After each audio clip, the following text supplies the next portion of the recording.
അപ്പോൾ നമുക്ക് എക്സാമൊക്കെ അടുക്കാറായിട്ടുണ്ട്.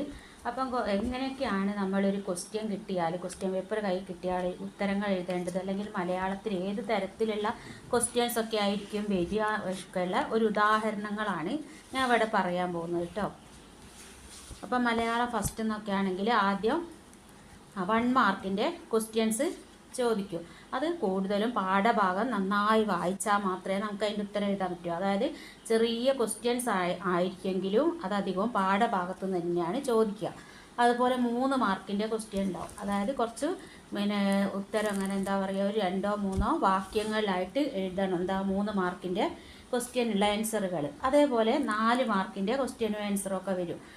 പിന്നെ കൂടുതൽ എന്താണെന്ന് വെച്ചാൽ ചിലപ്പോൾ എന്താ പറയുക, കഥാപാത്ര നിരൂപണങ്ങൾ ചോദിക്കും. അതായത് ഈ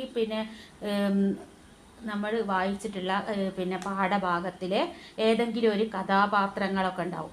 നമുക്ക് ഏറ്റവും പ്രധാനപ്പെട്ട കഥാപാത്രങ്ങൾ, ഇപ്പോൾ 8ാം ക്ലാസ്സിലെ കുട്ടിയൊക്കെ ആണെങ്കിൽ നീലകണ്ഠൻ കഥാപാത്ര നിരൂപണം ചോദിച്ചേക്കാം. അതുപോലെ ആ പാഠഭാഗത്ത് തന്നെ അനുതാരയെ പറ്റിയിട്ട്.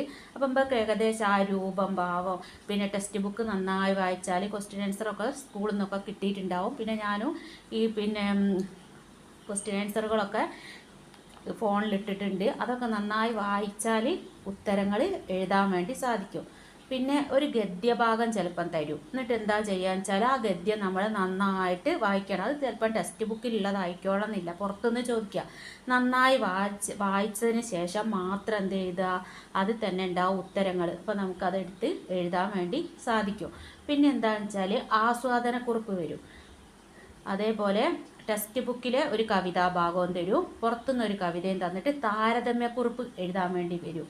മിക്ക ചോദ്യങ്ങളിലും ആ 2 കവിതകളിലും എന്താണെന്ന് വെച്ചാൽ ആശയങ്ങൾ ഏകദേശം ഒരേപോലെയുള്ളതായിരിക്കും വരിക. അങ്ങനെ സാമ്യമുള്ളതാണെങ്കിൽ നമ്മൾ എന്താ പറയുക, ഈ 2 കവിതകളും തമ്മിൽ നല്ല സാമ്യമുണ്ടെന്നും, പിന്നെ 2 കവികളെ പറ്റി തന്നിട്ടുണ്ടെങ്കിൽ, ചോദ്യത്തിൽ തന്നിട്ടുണ്ടെങ്കിൽ അതാരാണ് ആ കവിയെന്നും, പിന്നെ നിങ്ങൾക്ക് എന്തൊക്കെ ഉൾക്കൊണ്ടു എന്ന കാര്യങ്ങളൊക്കെ വ്യക്തമായി എഴുതിയാൽ എന്താവും, ഈ ആസ്വാദനക്കുറിപ്പിനുള്ള ഉത്തരാവും കേട്ടോ. ഇങ്ങനെ താരതമ്യം ചെയ്യുന്ന ക്വസ്റ്റ്യൻസിനുള്ള ഉത്തരാവും.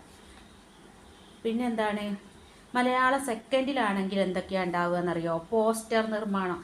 ഒന്നുകിൽ പരിസ്ഥിതി പ്രശ്നങ്ങളെ മുൻനിർത്തിയോ, അല്ലെങ്കിൽ അതേപോലത്തെ ഇന്നത്തെ കാലഘട്ടത്തിൽ നടന്നുകൊണ്ടിരിക്കുന്ന എന്തെങ്കിലും ചർച്ചാ വിഷയങ്ങളൊക്കെ ഉള്ള തരത്തിൽ ഒരു ക്വസ്റ്റ്യൻ തന്നിട്ട് പോസ്റ്റർ നിർമ്മിക്കാനൊക്കെയാണ് വരിക.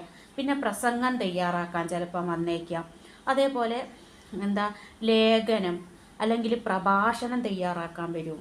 അതേപോലെ ഇപ്പോൾ പരിസ്ഥിതിയുമായി ബന്ധപ്പെട്ട് തന്നെയാണ് കൂടുതലും. ഇപ്പോൾ മഴക്കെടുതികൾ, അതേപോലെ പ്രളയങ്ങൾ, അങ്ങനെയൊക്കെയുള്ള ചോദ്യങ്ങളുമായി ബന്ധപ്പെട്ടിട്ടൊക്കെ തന്നെ ഇന്ന് നാം നേരിടുന്ന പ്രശ്നങ്ങളെ മുൻനിർത്തിയൊക്കെ നിവേദനം തയ്യാറാക്കാനൊക്കെ ചിലപ്പം വന്നേക്കാം. അപ്പം അങ്ങനെയുള്ള ചോദ്യങ്ങളും അതിൻ്റെ ആൻസറുകളൊക്കെ കൂട്ടുകാരെന്ത് ചെയ്യണം, നന്നായി നോക്കി പോവണം. അപ്പം ഇത്രേ പറയാനുള്ളൂ.